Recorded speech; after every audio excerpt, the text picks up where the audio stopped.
Hello बच्चों, start करने जा रहे हैं इलेक्ट्रिक फील्ड यानी कि फर्स्ट चैप्टर का लेक्चर नंबर 9। और इस वीडियो लेक्चर में हम पढ़ने वाले हैं कुछ एडवांस न्यूमेरिकल इलेक्ट्रोस्टैटिक्स यानी कि कूलम्स लॉ पे आधारित कुछ एडवांस न्यूमेरिकल जो कि 12th क्लास में नहीं पूछे जाएंगे। वो न्यूमेरिकल्स केवल और केवल जेई, नीट और बाकी कॉम्पिटिटिव एग्जामों में पूछे जाते हैं। तो इस लेक्चर में सभी क्वेश्चन लगभग एडवांस टाइप के होंगे, बट जो पहला क्वेश्चन है वो एकदम बेसिक है। कल जो मैंने कराया था इक्विलिब्रियम वाले उसका ही एक क्वेश्चन है। तो सबसे पहले क्वेश्चन में दे रहा हूं, इस क्वेश्चन को सॉल्व करके देखो। चलो मैं इसको सॉल्व करवा देता हूं। दो समान आवेश, two equal charges capital Q हैं जो कि स्मॉल आर दूरी पर रखे हैं। इनके मध्य बिंदु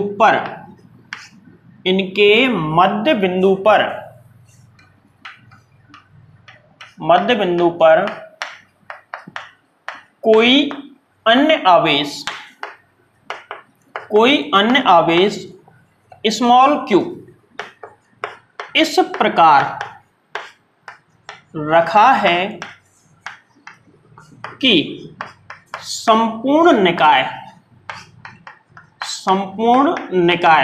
टोटल सिस्टम संतुलन अवस्था में है। संपूर्ण निकाय संतुलन अवस्था में है। तो Q का परिमाण प्लस इसका नेचर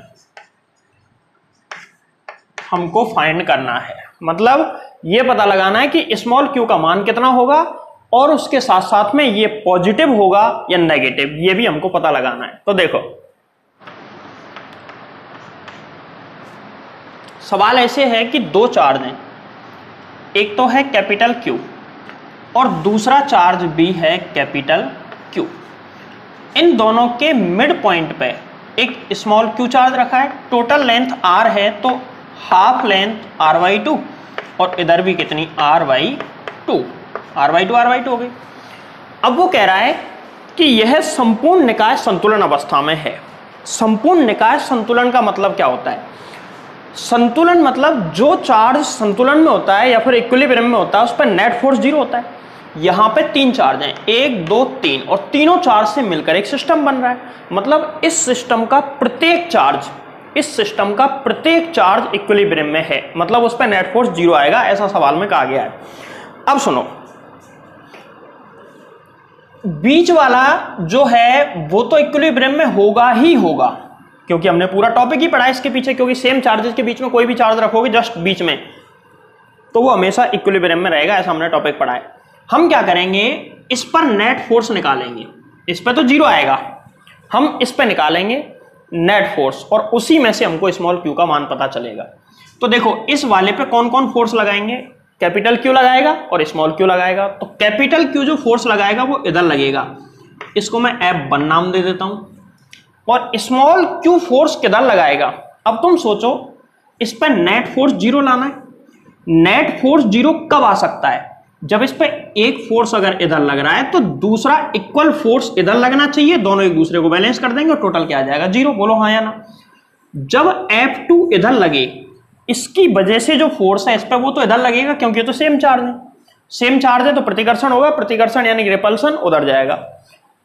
अगर ये इधर कब लग सकता है? जब ये वाला Q ये पॉजिटिव है तो ये कैसा होना चाहिए? नेगेटिव। इससे हमको एक चीज पता चल गई कि बीच वाला जो चार्ज है ना वो नेगेटिव होगा, तभी पूरा सिस्टम इक्विलिब्रियम में होगा, अदरवाइज इक्विलिब्रियम में नहीं होगा।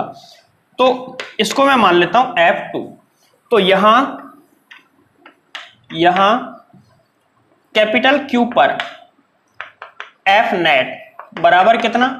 F1 माइनस F2 और बराबर 0। किसके लिए? संतुलन अवस्था में। संतुलन अवस्था के लिए। तो यहां से आ जाएगा F1 बराबर F2। F1 निकालो, F1 क्या है, इस और इस चार्ज के बीच का फोर्स KQ स्क्वायर अपॉन में R स्क्वायर बराबर F2 निकालो। F2 कितना आएगा, K capital Q into small q upon में R/2 का होल स्क्वायर। इसको सॉल्व करते हैं तो देखो K से तो K कट जाएगा, एक Q से एक Q कट जाएगा, R स्क्वायर से R स्क्वायर। चलो अभी ये देखो Q अपॉन में R स्क्वायर बराबर स्मॉल q अपॉन में R स्क्वायर बाई 4। अब हम क्या करेंगे, देखो यहां पे R स्क्वायर से R स्क्वायर काट दो, 1/4 बचा, 4 ऊपर पहुंच जाएगा। तो कैपिटल Q बराबर 4 स्मॉल q, यहां से स्मॉल q हमको चाहिए था तो आ जाएगा कैपिटल Q बाई 4। चूंकि संतुलन के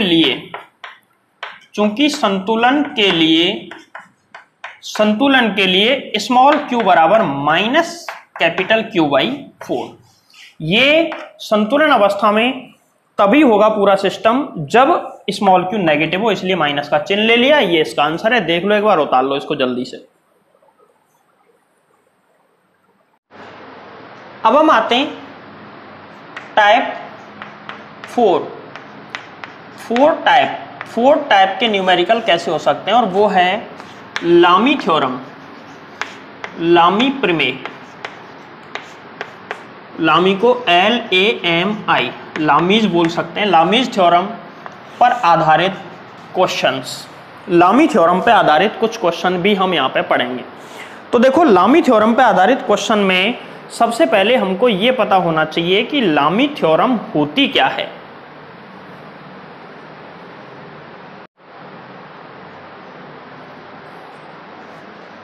देखो लामी थ्योरम क्या होती है और कब काम करती है। लामी थ्योरम लगाने का तरीका सुनो।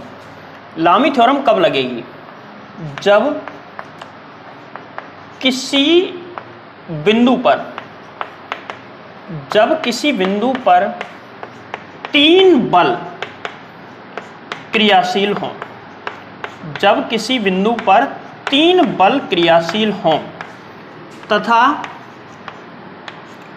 बिंदु साम्य अवस्था में हो, तथा बिंदु साम्य अवस्था ने इक्विलिब्रियम साम्य अवस्था में हो, तो ऐसी स्थिति में हम लामी थ्योरम को काम में लेकर हमारे क्वेश्चन को सॉल्व कर सकते हैं।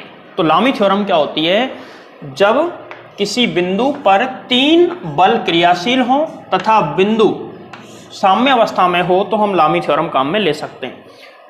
ज्यादा दिमाग लगाना नहीं है इसमें, सीधी सीधी प्रमेय सीख लो, 11th क्लास में प्रूव होती है।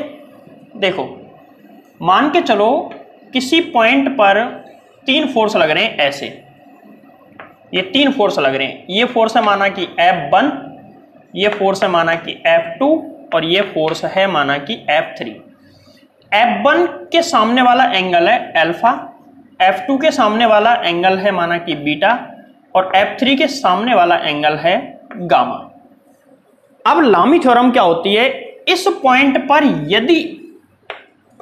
यदि F इक्वलेंट बराबर 0 हो, तो यदि F इक्वलेंट बराबर 0 हो तभी लगेगी लामी प्रमेय, अदरवाइज नहीं लगेगी लामी थ्योरम। ठीक है, देखो F इक्वलेंट 0 हो तो हम लिख सकते हैं F1 अपॉन में साइन बराबर F2 अपॉन में साइन बराबर F3 अपॉन में साइन।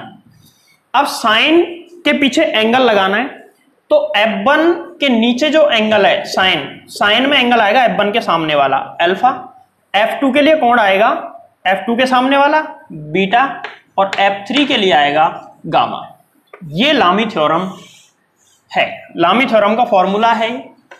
इस फॉर्मूले का यूज करके हम F1 F2 F3 या फिर अल्फा बीटा गामा में से कुछ भी निकाल सकते हैं। अगर मान के चलो F1 F2 और बीटा दे दिया और अल्फा पूछ लिया तो इतना सा फॉर्मूला काम में लेके अल्फा निकल जाएगा। या फिर मान के चलो अल्फा और गामा दे रखे और F1 दे रखा है, F3 निकालना है तो हम इसको भी निकाल सकते हैं। इसी तरीके से इसमें क्या है, 3 चीजें देके कोई भी चौथी चीज हम निकाल सकते हैं। ठीक है, ये तो है लामी थ्योरम। अब ये है नॉर्मल कंडीशन में। अगर मान के चलो यहां पे अल्फा बीटा गामा हमको क्लियर वे में दिख जाते हैं, लेकिन कोई ऐसा डायग्राम आ जाए लामी थ्योरम का, ऐसा कोई डायग्राम आ जाए जिसमें क्लियर नहीं दिखे, तो फिर कैसे देखना है? इसकी एक ट्रिक बताता हूं मैं तुमको। सबसे पहले तो देखो, यहां पे गौर से देखो कि F1 के सामने वाला कोण, अगर किसी कंडीशन में सामने का कोण क्लियर ना हो, F1 के सामने कोण यही वाला तो है अल्फा, तो एक्चुअल में F1 के सामने वाला नहीं है, ये है F2 और F3 के बीच का कोण।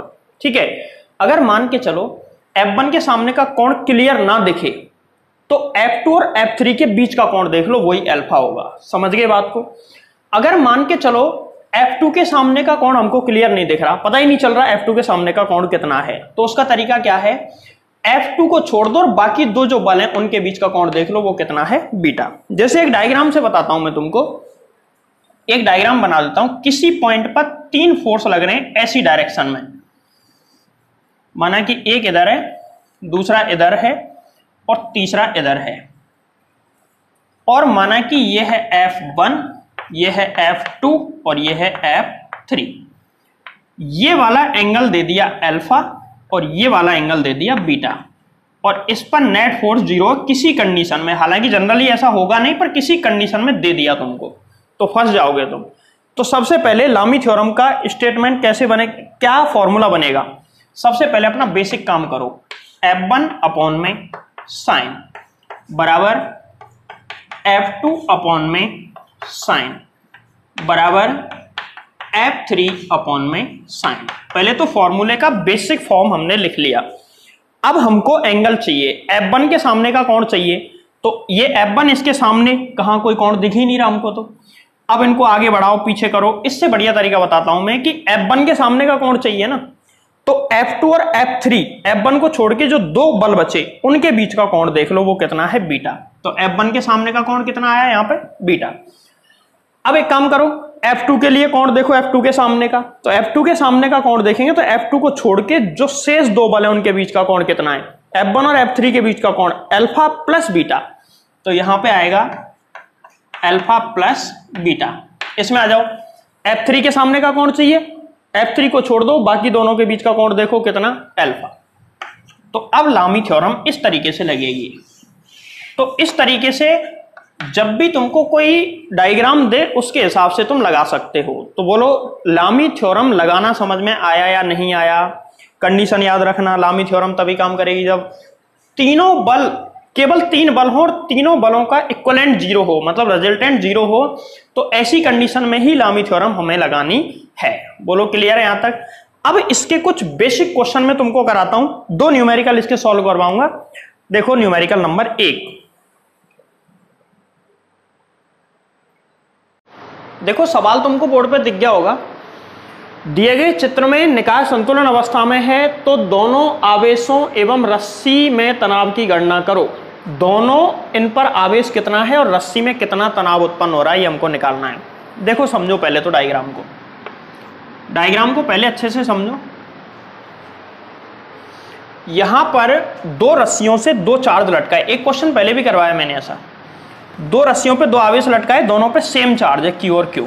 इनके बीच में प्रतिकर्षण होगा तो दूर हट जाएंगे, और दूर हट के यहीं पे रुके हुए हैं, मतलब यहां पे संतुलन अवस्था है।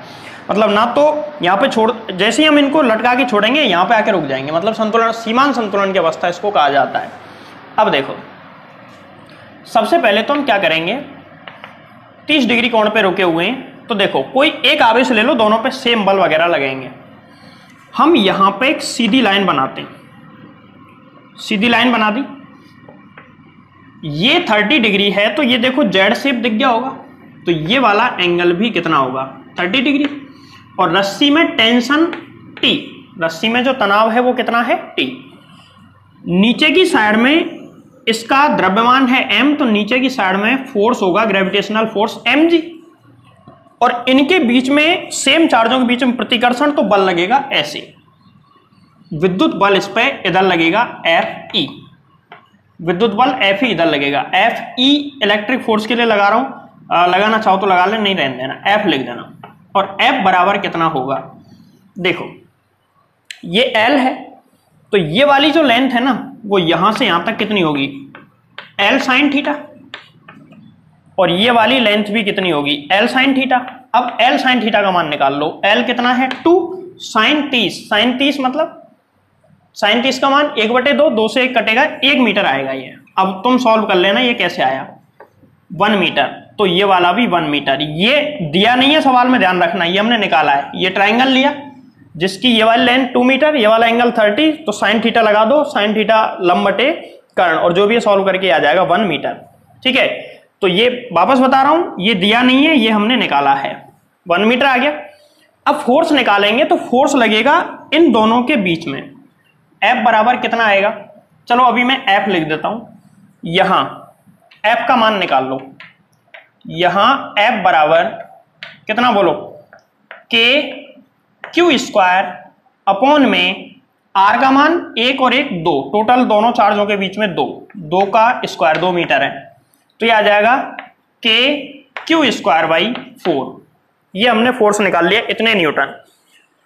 mg, अब देखो यहां पे 3 फोर्स हैं क्या एक ही पॉइंट पर, 1 2 3 फोर्स हैं, और वो कह रहा है कि तीनों संतुलन अवस्था मतलब इक्विलिब्रियम में है। तो ऐसी कंडीशन में हमसे क्या क्या पूछा गया है, ऐसी कंडीशन में किस किस का मान निकालो, दोनों आवेशों का मान मतलब Q का मान, और दूसरा निकालना है रस्सी में तनाव T का मान। और साथ में दिया गया है कि यहां पे जो आवेश है, इस आवेश का जो द्रव्यमान है वो दोनों का 1 किलोग्राम है, मतलब सेम चार्ज है, तो उन पे मास भी सेम है और चार्ज भी सेम है। अब सुनो, लामी प्रमेय लगाओ, लामी प्रमेय से कोई से पॉइंट पे लगा लो, मैं इस पॉइंट पे लगा रहा हूं, इधर लगाओगे तो इधर भी फोर्स वोर्स शो करने पड़ेंगे तुमको, तो मैं इधर ही लगा रहा हूं। देखो लामी थ्योरम लगाते हैं, लामी थ्योरम।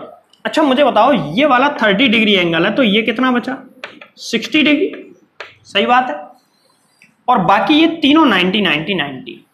क्लियर, चलो लामी थ्योरम लगाओ। तो लामी थ्योरम से सबसे पहले कोई सा लगा, चलो T अपॉन में साइन बराबर, दूसरा क्या है F अपॉन में साइन, और तीसरा फोर्स कितना है mg अपॉन में साइन, mg अपॉन में साइन। देखो भाई m का मान हमको दे रखा है और g का मान लगभग 10 ले लो, यहां पे g का मान लगभग 10 हम ले सकते हैं, जिससे कैलकुलेशन इजी हो जाएगी। एग्जैक्टली तो 9.81 होता है।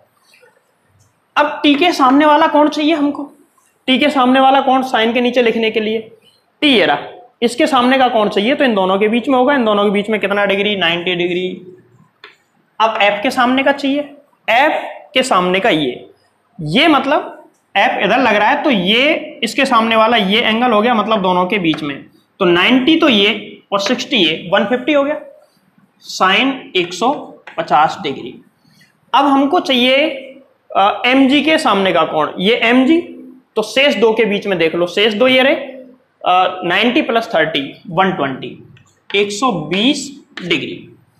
अब इस सवाल को मैं सॉल्व कराऊं या ना कराऊं, खुद ही कर लेना है तुमको। देखो कैसे, सबसे पहले निकालो तनाव, तनाव निकालेंगे टेंशन। तो ये और ये 2 स्टेप काम में ले लो, इन दोनों को बराबर कर दो क्योंकि तीनों बराबर हैं। तो T बराबर कितना आ जाएगा, mg अपॉन में साइन 120 इंटू साइन 90। तो यहां से इसको सॉल्व करेंगे तो देखो m का मान कितना 1, इसका मान 10 बटे साइन 90 का मान 1 होता है, और साइन 120 होता है cos 30, और cos 30 का मान कितना √3/2। तो ये कितना आ गया, 2 ऊपर पहुंच जाएगा, 20/√3 न्यूटन, ये आ गया। अब हम चलते हैं नेक्स्ट, तनाव निकाल लिया। दूसरा आवेश, आवेश का मान निकालने के लिए ये और ये काम में ले लो, इन दोनों काम में ले लो, इन दोनों काम में लेंगे तो F बराबर क्या आएगा, पहले तो ये बता दो, mg इंटू साइन 150 अपॉन में साइन 120। F का मान कितना है, F का मान है KQ square upon 4, KQ square by 4, और बराबर mg, m का मान 1 इंटू g का मान 10, साइन 150 का मान 1/2, और साइन 120 का मान √3/2, ये 2 से तो 2 कट जाएगा, और इसको सॉल्व कर लेना, क्यू निकल जाएगा। क्यू स्क्वायर बराबर आ जाएगा कितना, ये हो गया 10/√3, 10/√3 इंटू 4 ऊपर के नीचे 4/k, इन सब का मान लिख लेना, अंडर रूट ले लेना, आंसर आ जाएगा इसका। ये सवाल था, नोट करें इस सवाल को एक बार। चलो इसका एक मेथड और मैं बता देता हूं हल्का सा। अगर तुमको लामी थ्योरम नहीं आती तो कैसे करोगे? वैसे बिना लामी थ्योरम के ऐसे क्वेश्चन बड़ी मुश्किल खड़ी करेंगे, इसलिए लामी थ्योरम सीख ही लेना भाई, क्योंकि ऐसी ज्यादा बड़ी कोई मुश्किल थ्योरम है नहीं, इजी है, और इससे बहुत सारी प्रॉब्लम तुम्हारी सॉल्व हो जाएंगी। देखो अगर हम वैसे इसको सॉल्व करेंगे ना, तो टी के घटक करो, ये दोनों तो अक्ष पे टी के घटक करो। टी का घटक इधर कितना आएगा, टी cos 30, और इधर कितना आएगा, टी sin 30। बोलो सही है? अब टी का काम खत्म। ये दोनों अपोजिट है, पूरा इक्विलिब्रियम में, मतलब ये फोर्स एक दूसरे को बैलेंस करेंगे और ये भी बैलेंस करेंगे। तो यहां से mg, या फिर ऐसे लिख लो टी cos 30 बराबर आ जाएगा mg। इक्वेशन नंबर 1, ये दोनों सेम हो गए, अब ये भी सेम होंगे, सेम होंगे तो कितना, t इंटू साइन 30 बराबर f, और f का मान कितना, k Q square by 4। Equation number 2, दो इक्वेशन आ गई। अब यदि तुमको टेंशन चाहिए, तनाव चाहिए, तो दोनों का स्क्वायर करके जोड़ दो, और यदि तुमको आवेश चाहिए तो पहले तनाव निकाल लो, फिर इसमें रख के सॉल्व कर सकते हो तुम। ये दूसरा तरीका है। मेरे हिसाब से लामी थ्योरम ज्यादा आसान है, छोटा भी है, अच्छा भी है। देखो अगला क्वेश्चन है जो कि तुमको खुद करना है। क्वेश्चन ये है कि एक दीवार है इस तरीके से, और इस दीवार के ऊपरी सिरे पे एक रस्सी बांध दी। इस रस्सी में यहाँ पे कोई चार्ज है जिसका आवेश तो है Q और मास है m द्रव्यमान। दीवार के इस कोने पर स्मॉल q चार्ज रखा है और ये भी Q है, दोनों सेम है। ये वाली लंबाई 2 मीटर है रस्सी की, और दीवार की लंबाई भी यहाँ तक 2 मीटर है, क्योंकि दोनों L दे रखी हैं। अब तुमसे पूछ रहा है कि इस रस्सी में तनाव कितना होगा और आवेश का मान भी ज्ञात करो। तो सेम पहले जैसा सवाल है, लामी थ्योरम लगा सकते हो और दिमाग तो लगा ही लेना साथ में। देखो भाई एक बार बताओ, इस सवाल में ये लेंथ कैसे निकालोगे तुम? देखो ये 60 दे दिया, ये 60 दे दिया ना। अब ये और ये सेम है, तो इनके सामने के कोण भी सेम होंगे। कोण सेम होंगे तो पूरा 180 में से 60 गया तो कितना बचा, 120। आधे आधे होंगे, मतलब ये भी 60 हो गए। ये कोण भी 60 हो जाएगा, तो मैं यहाँ इस वाले कोण को यहाँ पे लिख रहा हूँ सवाल से अलग। ये भी 60 डिग्री और ये वाला कोण भी 60 डिग्री हो जाएगा। तीनों 60 हो गए, तो फिर ये भुजा भी कितनी हो जाएगी, ये भी L हो जाएगी। और ये जब L हो जाएगी तो हमें ये वाली 2 मीटर पता चल गई। अब कौन कौन से फोर्स किधर लगेंगे? इलेक्ट्रिक फोर्स तो इधर लगेगा, mg ऑलवेज नीचे लगता ही है, mg लग गया। तनाव किधर होगा, इधर होगा। अब इनके बीच का कोण और पता करना है, तो कोण पता करने के लिए बहुत आसान तरीका, देखो कोण पता करने का तो आसान तरीका है एकदम, ज्योमेट्री यूज करो, आ जाएंगे कोण। क्या ये कोण 90 है? गलत, नहीं है। सबसे पहले यहां पे एक लाइन ड्रॉ कर लो। अब ये तो 90 डिग्री हो गया, ये वाला कोण पता कर लो, ये केवल इतना सा कोण पता कर लो कैसे भी, और सवाल हो जाएगा। इस लाइन को सीधा ले जाना, ले गए। ये 60 है तो ये वाला भी कितना होगा, 60 डिग्री। ये 90 है, देखो ये वाला 90 होगा, ये 90 होगा, तो ये वाला कितना आ गया, 30 डिग्री, 30 डिग्री आ गया। और ये 90 है तो ये कितना आ गया, 60 डिग्री। तो इस तरीके से हमने तीनों कोण पता कर लिए, बाकी तो सब निकल ही जाएगा। देखो यहां पे इधर देखो, ये एंगल यहां ऐसे, ये 90 होगा, ये 90 डिग्री, और इनके बीच में 90 होगा क्या, नहीं होगा। ये देखो ये आमने सामने कोण है, तो ये कितना होगा, 30 डिग्री, और ये तो 90 है। तो इस तरीके से इस सवाल को सॉल्व करना, इजीली इसके आंसर आ जाएंगे, और मुझे बताना कमेंट करके इसका कितना आंसर आया।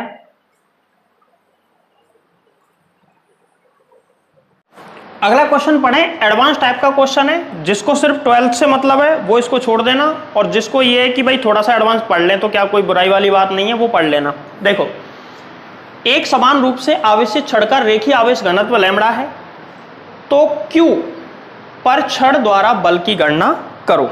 मतलब ये है कि ये देखो एक रॉड है, इस रॉड पर एक समान रूप से आवेश फैला हुआ है, मतलब यूनिफॉर्म चार्ज है ये रॉड। अब इसकी लंबाई L है और इस रॉड के इस किनारे से स्मॉल a डिस्टेंस पर कोई Q चार्ज है, तो ये तो हमको पता है ये पॉजिटिव चार्ज है, इस पर भी पॉजिटिव चार्ज है, तो इस पर फोर्स इधर लगेगा F।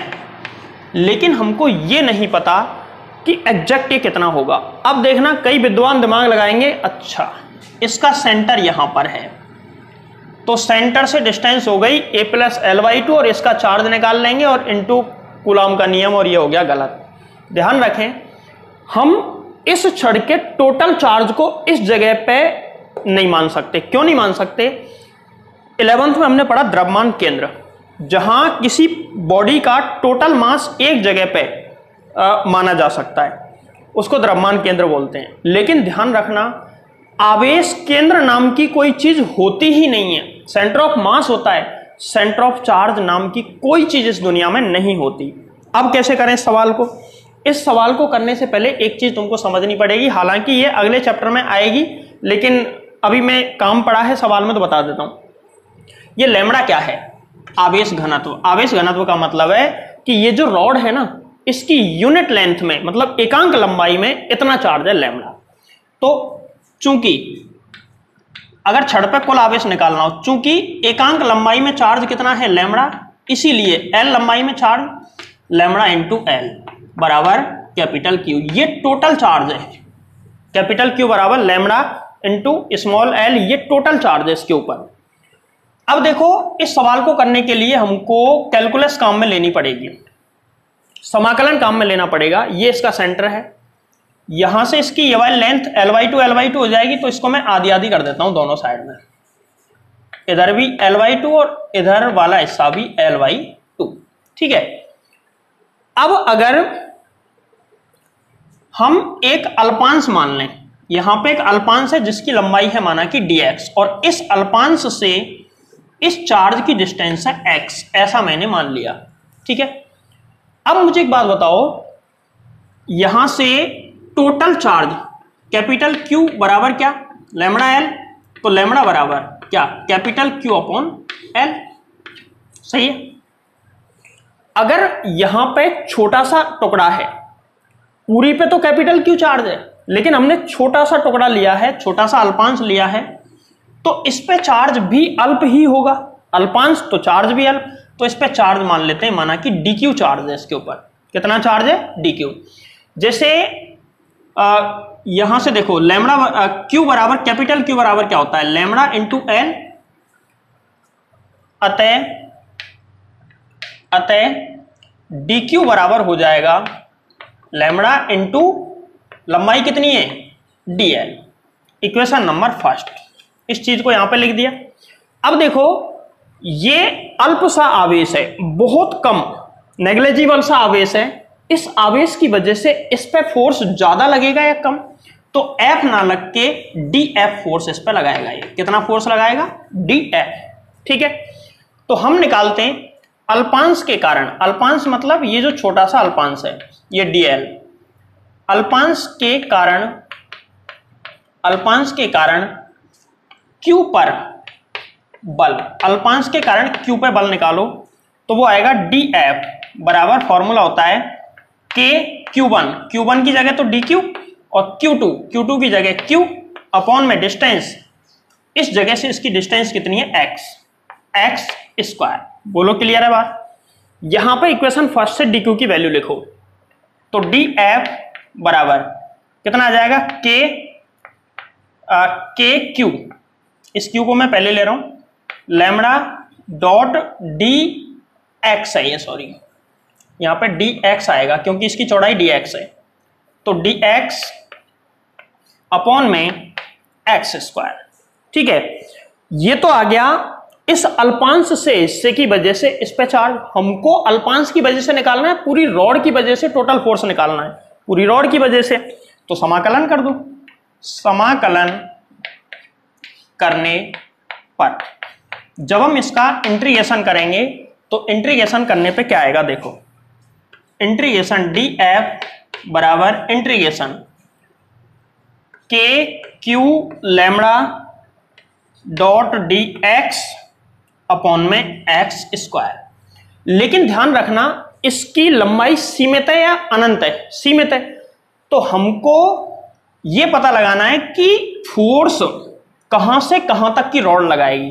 तो रॉड के इस हिस्से से लेके रॉड के इस हिस्से तक जितने भी इसमें आवेश हैं वो सब इस पर फोर्स लगाएंगे। पूरी रॉड को हम ऐसे छोटे छोटे छोटे छोटे छोटे छोटे बहुत सारे हिस्सों से मिलकर बना मान सकते हैं, सभी हिस्से इस पर फोर्स लगाएंगे। तो यहां पे देखो इंटीग्रेशन किसका हो रहा है, यहां पे इंटीग्रेशन के क्यू लैम्बडा तो कांस्टेंट है, बाहर ले लो, dx अपॉन में x स्क्वायर, मतलब डिस्टेंस का, इस वाले x का इंटीग्रेशन हो रहा है। तो x का मान टोटल रॉड के लिए x का मान कहां से कहां तक हो सकता है, इस पॉइंट से लेके इस पॉइंट तक हो सकता है। इस पॉइंट की डिस्टेंस कितनी है a, तो इसकी लिमिट लग जाएगी a से यहां तक की कितना, ये पूरी l है तो यहां तक डिस्टेंस हो जाएगी a प्लस l, तो इसकी लिमिट हो गई a से a प्लस l। df का इंटीग्रेशन f बराबर यहां पे के क्यू लैम्बडा तो बाहर चल ही रहा है, इसका इंटीग्रेशन करो पहले। तो इंटीग्रेशन करेंगे तो कितना आएगा, एक्स स्क्वायर है नीचे, तो इसका इंटीग्रेशन आएगा, इसको मैं ऐसे लिख सकता हूं क्या, देखो इंटीग्रेशन करके बता देता हूं।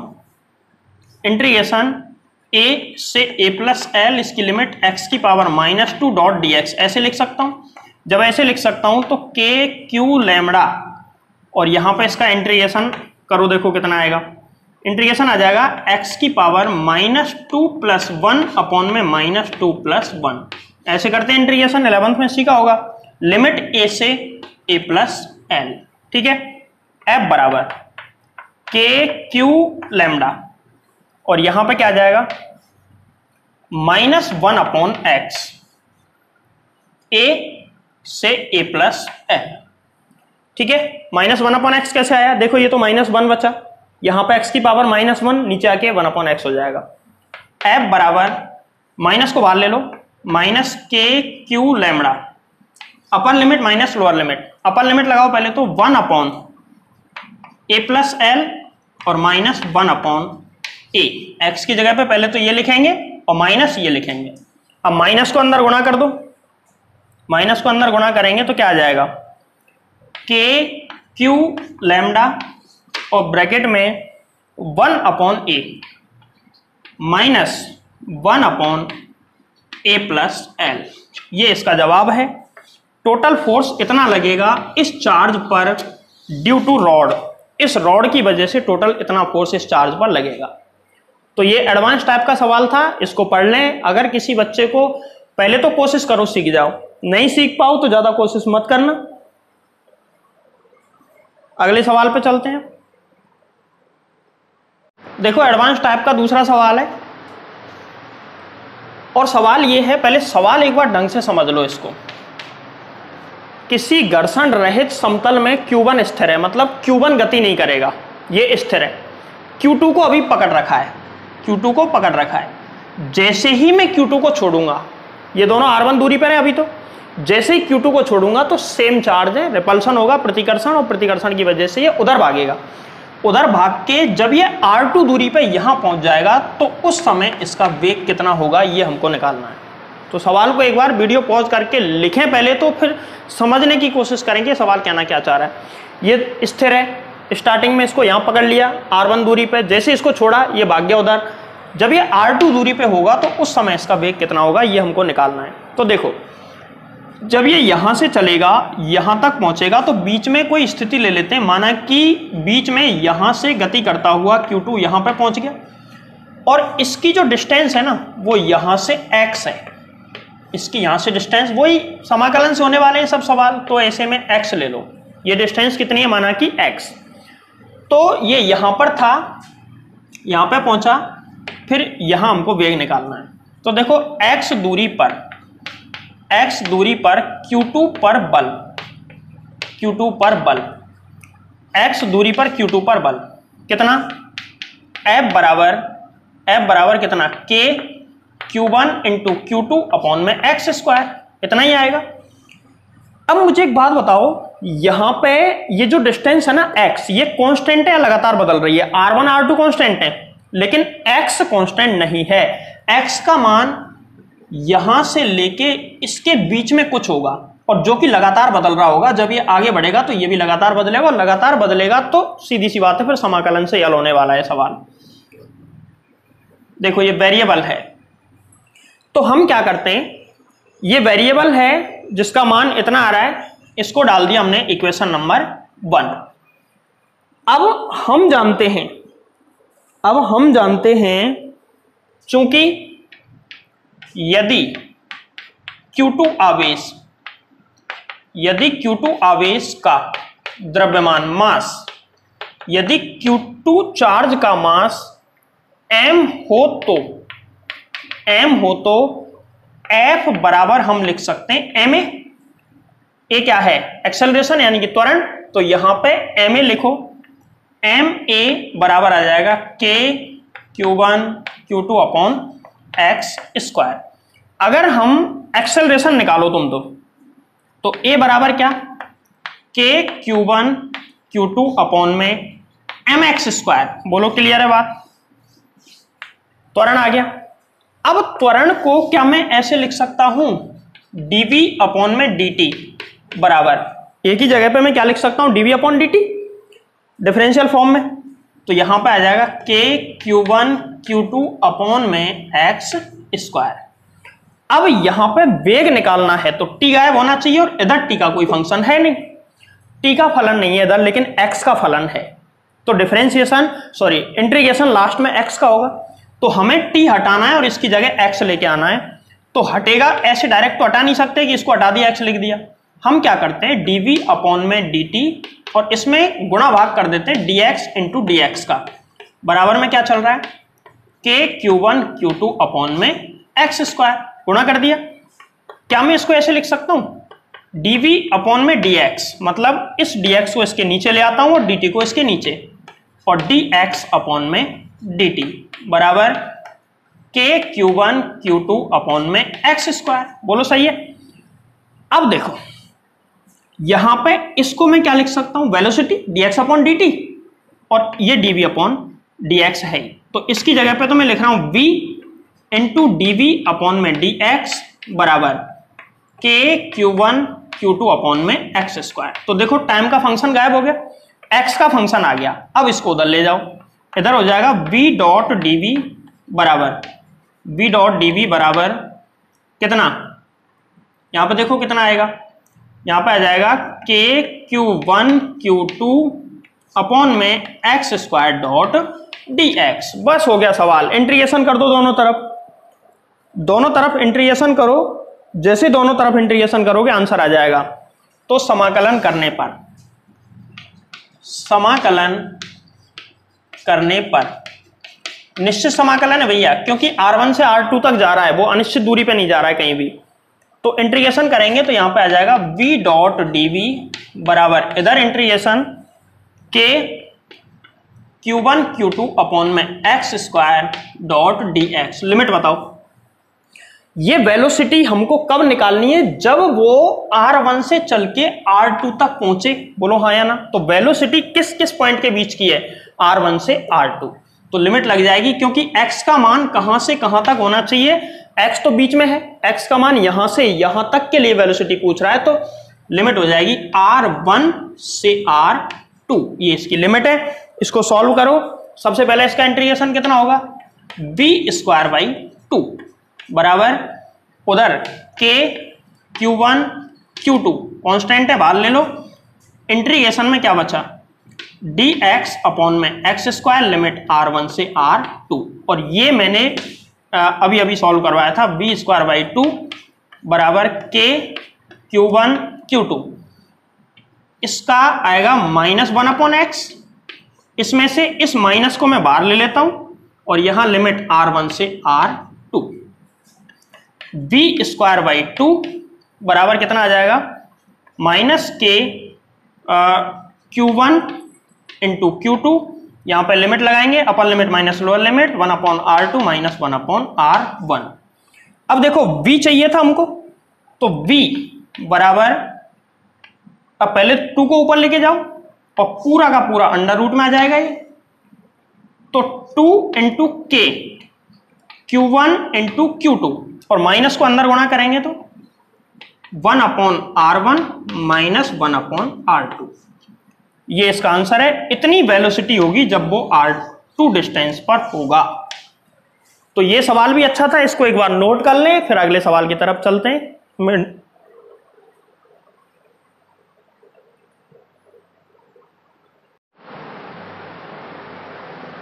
आज का लास्ट सवाल स्टार्ट करते हैं। देखो ऐसा दिया गया है सवाल में, दिया गया निकाय संतुलन अवस्था में, ये इक्विलिब्रियम में है, मतलब अभी इस पे कोई से भी चार्ज पे नेट फोर्स 0 है।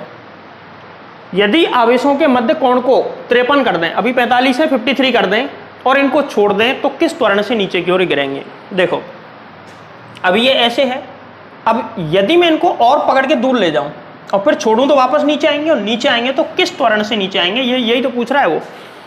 चलो इस सवाल को सॉल्व करते हैं।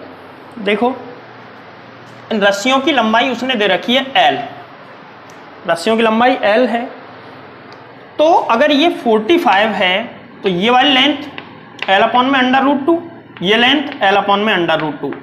कई तो ऊपर नीचे देख रहे होंगे कि L/√2 कैसे आया। अरे ये वाली लंबाई अभी बताई थी ना, L sine theta, sine theta 45 है, साइन 45 का मान 1/√2 निकाल लेना, त्रिभुज बिरभुज सब आता है तुमको। अब ये देखो सबसे पहले यहां ये संतुलन अवस्था में है, इस कंडीशन के हिसाब से इक्वेशन बना लेते हैं। संतुलन अवस्था में है तो इधर कौन फोर्स F और नीचे की साइड में mg, इसका मास है m और चार्ज कितना है q, mg। अब यहां पे कंडीशन बना लो। सबसे पहले तो देखो कंडीशन कुछ ऐसे बन जाएगी, ये एंगल 45 तो ये वाला भी 45, ठीक है। तो सबसे पहले हम क्या करेंगे, जो इक्विलिब्रियम की कंडीशन दी है उसके आधार पे इक्वेशन नंबर 1 हमको प्राप्त करनी है, ठीक है। तो देखो इक्वेशन नंबर 1 हम प्राप्त करते हैं। देखो इधर तनाव है T, अब T के घटक करो तो इधर T का घटक कितना आएगा, T cos 45, जिसको मैं लिख सकता हूं, यहीं पर लिख देता हूं T/√2। साइन 45 cos 45 दोनों का ही मान 1/√2 होता है। इसका इधर घटक कितना आएगा, T/√2। सेम घटक आएंगे दोनों साइड में। अब हम क्या करेंगे, देखो अगर ये संतुलन में है, पूरा इक्विलिब्रियम में है, तो T के तो घटक हो गए। अब बचा कौन, एक तो ये और ये बराबर होने चाहिए, इधर ये और इधर ये बराबर होना चाहिए। तो देखो पहले तो T/√2 बराबर mg, इक्वेशन नंबर 1, ये दोनों बराबर कर दिए। अब इन दोनों को बराबर करो, T/√2 बराबर Fe, और Fe का मान पता करो। Fe इन दोनों आवेशों के बीच की दूरी है, तो L/√2 और L/√2 को जोड़ेंगे तो क्या आएगा, √2L। तो देखो K Q² में √2L का स्क्वायर, और बराबर में क्या आ जाएगा, KQ² में 2L²। Equation number 2। यहां से देखो ये दोनों इनके बराबर है, तो मैं डायरेक्ट ये कह सकता हूं क्या, Fe बराबर mg, क्योंकि ये भी तो बराबर है, इधर वाले पार्ट तो इधर वाले ही बराबर होंगे। तो समीकरण 1 व 2 से, समीकरण 1 व 2 से 1 और 2 इक्वेशन को एक साथ मर्ज करके क्या लिख सकता हूं मैं, KQ² में 2L² बराबर mg। देखो ये और ये बराबर हो गए, क्योंकि ये पार्ट बराबर है, LHS पार्ट बराबर तो RHS बराबर।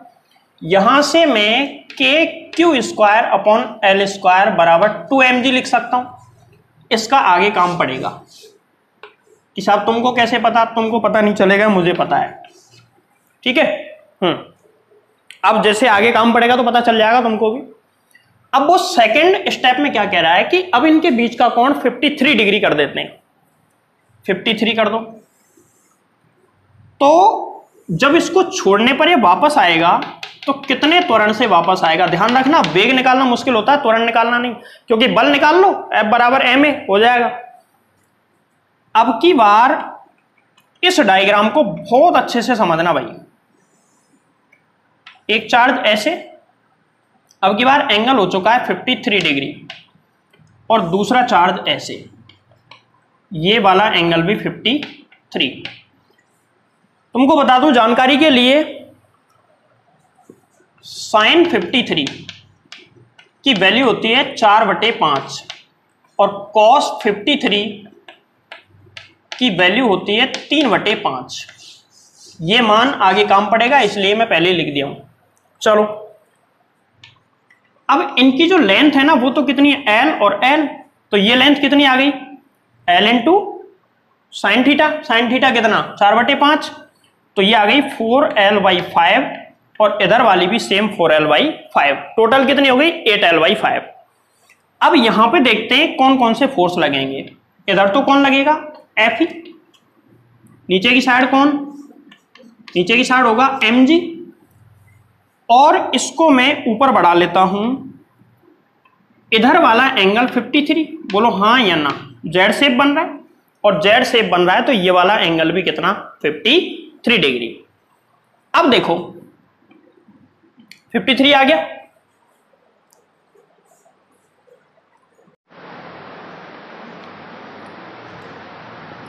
जैसे ही इस चार्ज Q को हम छोड़ेंगे, ये कहां आएगा, नीचे की तरफ, नीचे की तरफ आएगा, तो ये इस डायरेक्शन में चल के आएगा, इस डायरेक्शन में चल के आएगा। अब इस कितना एंगल होगा इस डायरेक्शन का, वो मैं पता कर लेता हूं। ये 53, ये 90, ये 90 डिग्री होगा, ऐसे ही चल के आएगा 90 पे। तो ये 90 माइनस 53, तो ये कितना आ गया, बोलो 53 आ गया। ये 53, तो इधर वाला एंगल भी कितना आ जाएगा, 53 डिग्री। सबसे पहले तो एक कोण की प्रैक्टिस कर लो एक बार, कैसे कैसे एंगल आया। अब यदि मैं इसको आगे बढ़ा दूं, इसको आगे बढ़ा दूं, तो ये वाला 90 माइनस 53, तो ये वाला कितना आ जाएगा, 53। ठीक है, घटक करो।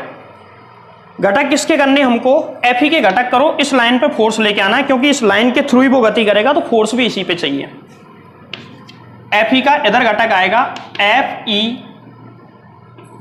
cos 53 डिग्री, और Fe का दूसरा घटक इधर आएगा कितना, Fe sin 53 डिग्री। ठीक है, इधर mg के भी घटक कर लो। mg का इधर घटक कितना, mg sin 53, और इधर घटक कितना, mg cos 53। अब देखो एक बार ये डायग्राम थोड़ा कॉम्प्लिकेटेड हो गया है, इसको ढंग से एक बार कॉपी में साथ साथ बनाओ। मैं इधर से थोड़ा सा इसको मिटा रहा हूं, आगे काम पड़ेगा इसका।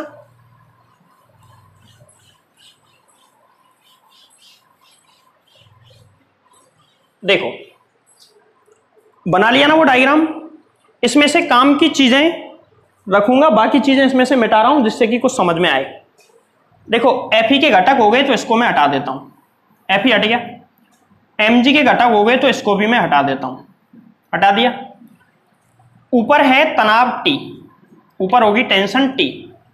अब देखो हमारे पास जो फोर्स बचे वो कितने हैं, T इधर है और इधर कितना है, mg cos 53, Fe sin 53। ये दोनों मिलके इसको बैलेंस कर देंगे अपोजिट डायरेक्शन में।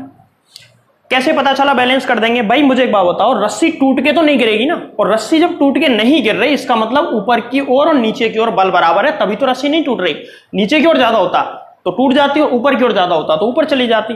तो वो ये बैलेंस कर देंगे एक दूसरे को। रस्सी नीचे की तरफ आ रही है, तो मुझे एक बात बताओ, अब दो फोर्स बचे, नीचे की तरफ तो इतना और ऊपर की तरफ इतना। क्लियर है बात? नीचे की तरफ फोर्स इतना और ऊपर की तरफ फोर्स इतना। अब मुझे एक बात बताओ, इन दोनों में से ज्यादा कौन है? भाई जिधर फोर्स ज्यादा होता है उधर ही गति करता है, तो ये नीचे वाला फोर्स ज्यादा होगा क्योंकि गति कहां पे हो रही है? नीचे की ओर। तो इन दोनों का परिणामी ऊपर आएगा या नीचे? नीचे आएगा। और कितना आएगा? mg sin 53 minus Fe cos 53। अब ये हमको परिणामी तो पता चल गया। तो देखो, आवेश पर परिणामी बल, आवेश पर परिणामी बल F बराबर कितना? mg sin 53, mg sin 53 degree minus Fe cos 53। अब बस यहां पे एक चीज याद रखना, Fe का मान कहीं उठा के पहले वाला Fe मत रख देना, क्योंकि वो 45 डिग्री पे था और अब की बार कितने पे? 53 डिग्री पे। तो F बराबर, देखो यहां पे Fe का मान निकालते हैं इस कंडीशन में। ये 4L/5, तो पूरा कितना? 8L/5। बोलो क्लियर है? अब इन दोनों चार्जों के बीच में जो Fe होगा ना, उसका मान लिख रहा हूं मैं यहां पे। mg sin 53 का मान कितना होता है? sin 53। sin 53 उधर लिखा है ना 4/5, 4/5 माइनस, अब Fe का मान देखो इस कंडीशन में, k q² अपॉन में डिस्टेंस कितनी है?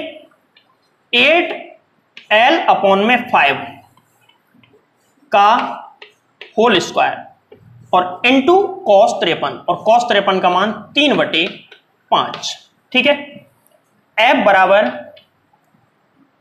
4mg/5 और माइनस, यहां पे देखो इसका होल स्क्वायर करेंगे तो 25 ऊपर पहुंच जाएगा, 25/64, 25/64 इंटू 3/5 और इंटू में क्या आ जाएगा? k q² अपॉन में L²। अब समीकरण 3 को काम में लो। समीकरण 3 ये देख रहे हैं, KQ² अपॉन L² की जगह क्या लिख सकते हैं? 2mg। तो लिखो F बराबर 4mg/5 माइनस इसका गुणा कर लो 75 अपॉन में, इसका भी गुणा करो इतना, और इनटू में इसकी जगह आ जाएगा 2mg। हमने नेट फोर्स तो निकाल दिया, लेकिन हमसे नेट फोर्स नहीं निकलवाया उसने निकलवाया है त्वरण। तो इसको अभी मैं पूरा लिख देता हूं, 4mg/5 माइनस 150 mg अपॉन में 320। ये नेट फोर्स निकल के आया। जब वो चार्ज नीचे की तरफ जाएगा तो उस पर नेट फोर्स इतना लगेगा। अब यदि थोड़ा सा उधर से भी मिटाना पड़ेगा, अब यदि माना आवेश का द्रव्यमान, माना कि आवेश का द्रव्यमान m हो, तो F बराबर हम लिख सकते हैं ma। पहले भी तो लिखा था, F बराबर हम क्या लिख सकते हैं? ma। इसकी जगह ma लिख दो तो ma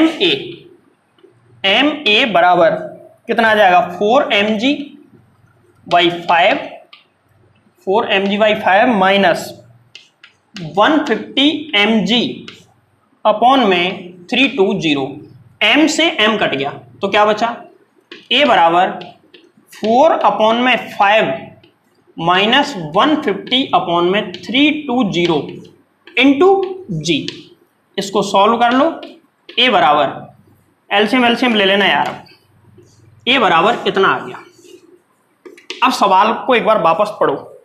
सवाल ये कह रहा था कि त्वरण का मान निकालो किसके पदों में? g के पदों में।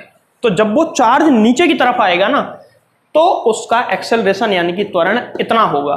तुमको कल क्या करना है, एक तो सवाल मैंने दिया है तुमको सॉल्व करने के लिए, एक इस सवाल में इसकी कैलकुलेशन करके एग्जैक्ट बताना मुझे कितना आ रहा है। ठीक है? इसका एग्जैक्ट मान मुझे बताना कितना आता है। आज की वीडियो में बस यहीं पे एंड करूंगा और बाकी कल से नए टॉपिक स्टार्ट हो जाएंगे।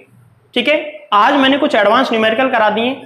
अगर ये किसी से इजीली हो जाए तो बहुत अच्छी बात है। अगर नहीं होते, बहुत ज्यादा स्ट्रेस अगर तुमको ये दे रहे हैं, तो इनको सॉल्व मत करना वाली कोई दिक्कत नहीं। 12th में एक भी क्वेश्चन इनमें से नहीं पूछा जाएगा।